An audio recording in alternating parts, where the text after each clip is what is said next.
Владата го прифати текстот на договорот за добрососедство со Бугарија и го задолжи премиерот Зоран Заев да го потпише договорот за пријателство, добрососедство и соработка меѓу Република Македонија и Република Бугарија и за тоа да се информира јавноста.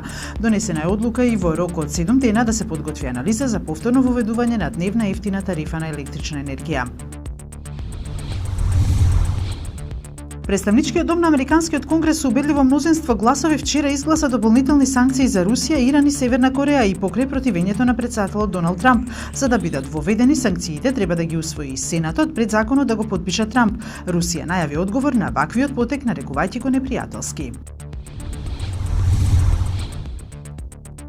На денешен ден пред 54 години Скопје беше разурнато од катастрофален земјотрес со јачина од 9 степени според Меркалиевата скала, во кој загинаа 1070 луѓе, а околу 3000 беа повредени.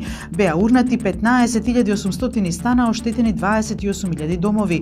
Над 200.000 луѓе останаа без покрив на главата. Првата помош во Скопје пристигна од војската и од граѓаните на тогашна СФРЈ, а потоа и од сите страни на светот од 87 држави.